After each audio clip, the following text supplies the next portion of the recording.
All right, what's up? I just wanted to give a quick rundown of what I've been doing lately. Um,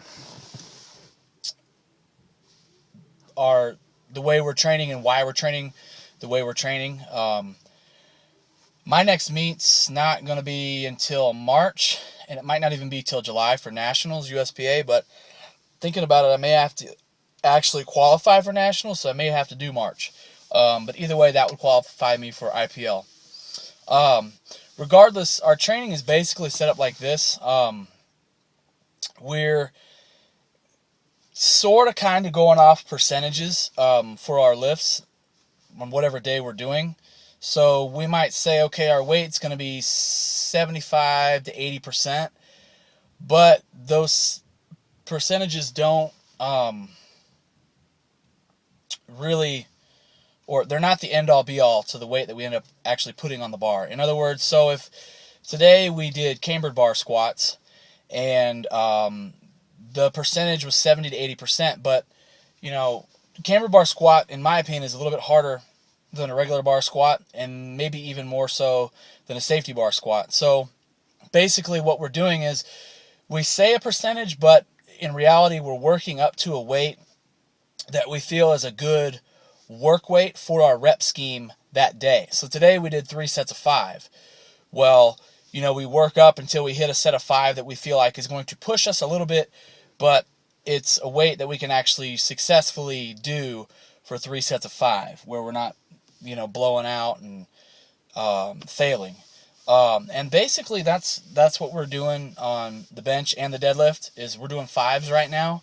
Well, on the bench, we've been doing sets of 8 to 12, and again, we'll work up to a weight that we feel is good for 3, sometimes 4 sets of 8 to 12, and we'll use that weight. So we may have a percentage in mind for the day, but you really do what you can that day, and that's kind of how you should approach a meet. Is you go in there and you pick numbers. You may have numbers in your head, but you can really only do what you can that day. So that's why we don't pick a percentage and lock in on that percentage and say, we have to do this number today for this many sets and this many reps. We work up to a weight that pushes us, but a weight that we can actually do. So that's how we're setting our weight that we use. But the variations that you'll see us doing, or myself, with the bench, we've been doing regular bench for 3 sets of 8 to 12, competition grip. Then we'll go into a close grip, and then we'll do some pause presses. I call them Spoto presses because where we're pausing the weight about an inch or 2 inches off of our chest, and then waiting for a press command to blow the weight back up. And that allows us to utilize variations of the bench to make sure that we're covering a lot of the different areas of the bench. With the close grip, you can work on your tricep strength. With the Spoto presses, you can work on your strength off of your chest because you're putting yourself into a little bit of a hover, and in some cases, or in a lot of cases, in my mind, it makes it a little harder. It makes you really focus on maintaining tightness and exploding up with the weight. You don't want to dip then go up. It's here and then boom, straight up. You've got to explode. So with that, you get to kind of cover all of your bases, so to speak, with the different variations that we're doing on the bench. With the squat, we've used the safety squat bar. For me personally, I really feel like it makes it more difficult because the safety squat bar is heavier, obviously, but that's really not the main reason. The main reason is that it sits up high on your shoulders and it pitches you forward as you squat. So you've really got to maintain great upper back tightness. You really got to work on pushing those knees out and maintaining an upright position. And, to me, when I go from that safety bar squat where I feel like I'm pitching forward, I'm really having to stay tight, it makes it feel better when I get back into that low bar squat position with the barbell. I feel strong. I feel really strong. Then we're doing Olympic stance, high bar squats, whether we're using the straight bar, the safety bar, or even the cambered bar. It really focuses on your quads. It's that high bar, which for some people is more difficult.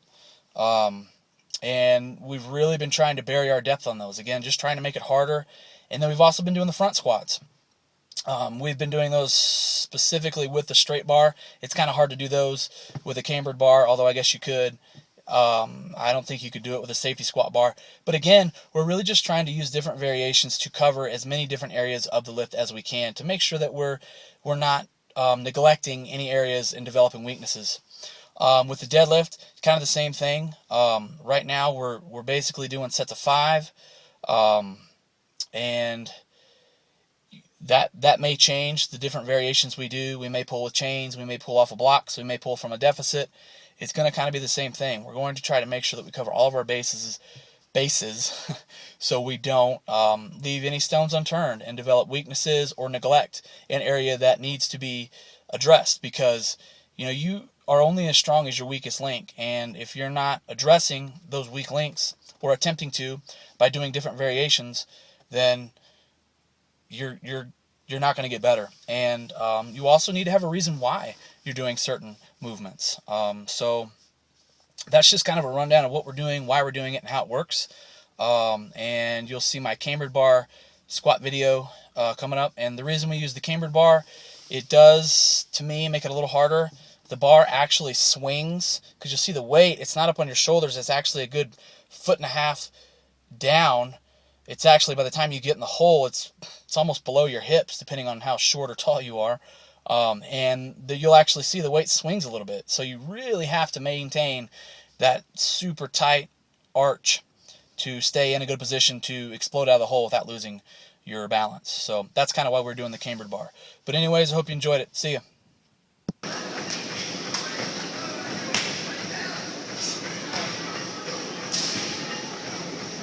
Good.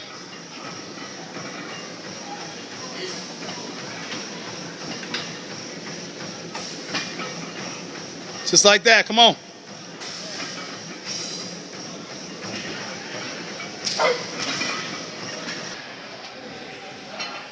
Let's go, Zach.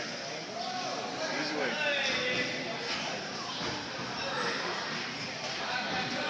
Good. Easy. Come on. Easy. Come on. There you go. Come on. Arch out. Arch out. Ooh. Nice. Good job, buddy. Easy weight. Come on, Zach. Easy weight. Let's go in. Nice. Good. Keep the head back. Keep the head back. Just like that. Better rep. Better rep. Heels. Good. Come on. Rep. Good rep. Good rep. Throw those hips out of the hole. Head. Good. The better rep. Better. Come on. Head. Head. Good. Easy. Hit 275, but.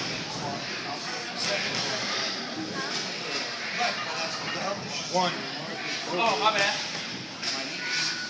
1, 2, 3. Good. 1, 2, 3. Jump it. 1, 2, 3. 1, 2, 3. Yo, it's another one. Let's go. Come on, one more. You got it. Come on. Let's go, Zach. Come on, Zach. Easy way. 1, 2, 3. Come on. Easy for you.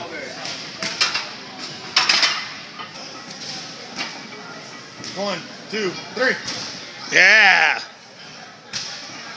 1, 2, 3. 1, 2, 3. 1, 2, 3. Remember, hold this one down there. Hold this one. Hold it. 1, 2, 3, 4. Good job. Moose had that.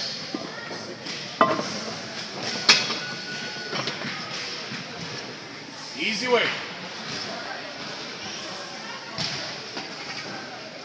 And you wanted to go 245.